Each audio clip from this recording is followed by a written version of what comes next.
I'm Danny Epperson, and I'm inside the sultry Commodore Dinner Theater in downtown Portsmouth.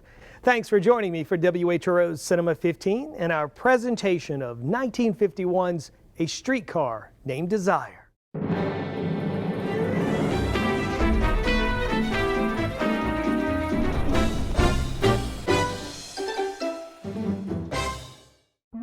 A Streetcar Named Desire debuted on Broadway in December 1947. When that first performance was finished, audiences applauded for 30 minutes. They were acknowledging a brilliant new play by Tennessee Williams, but they were also celebrating the performance of a young actor named Marlon Brando.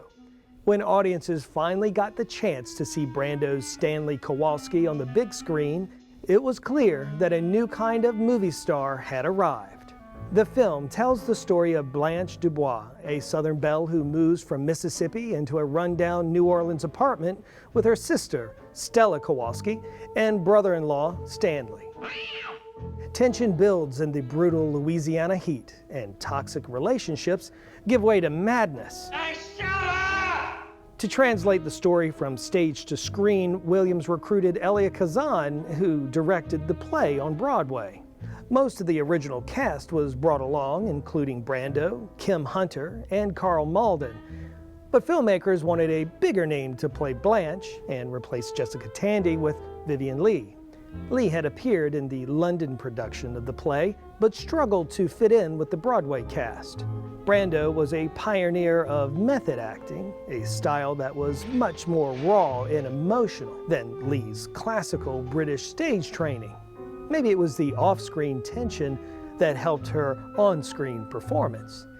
A Streetcar Named Desire won 4 awards at the 24th Annual Academy Awards. The film set an Oscar record when it became the first film to win in 3 acting categories. In 1952, Vivien Leigh won the Oscar for Best Actress, and co-stars Hunter and Malden also earned Academy Awards for their roles. However, Marlon Brando went home empty-handed. Despite what many consider an epic Oscar snub, Brando's method acting changed the face of modern film forever. I'll be back after the movie to tell you about the undergarment that became an overnight sensation. But for now, throw a scarf over the lamp, put on your tightest white t-shirt, and get ready for A Streetcar Named Desire.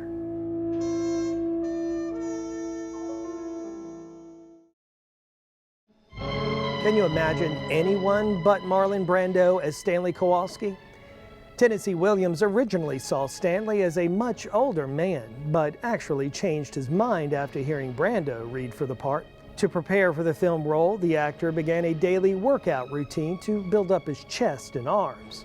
Prior to Streetcar, Brando wasn't exactly known for his beach bod. In fact, when Truman Capote first saw the actor's muscular makeover, he said, "It was as if a stranger's head had been attached to the brawny body." Brando got bigger, but they needed his t-shirts to be smaller. They didn't make fitted t-shirts like that back then, so to get the look, they had to wash them several times and stitch them in the back so they pulled across his chest. In 1951, men didn't wear undershirts in public, and after this movie, Brando in his tight tee kicked off a fashion craze.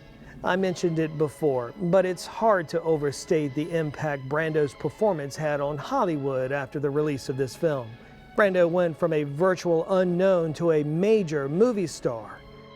A Streetcar Named Desire marked the first of Brando's 4 consecutive Academy Award nominations for Best Actor. For many fans and critics, Brando as Stanley is one of the greatest performances in film history. But that hasn't stopped other actors from giving Kowalski a try. Treat Williams tried in a 1984 ABC made-for-TV movie. And Alec Baldwin gave it a shot with a CBS movie in 1995. In my opinion, Marlon Brando is the only one who says Stella's name just right. I'm Danny Epperson. That's all I have for this week. I'll see you next time for WHRO Cinema 15 and another classic movie.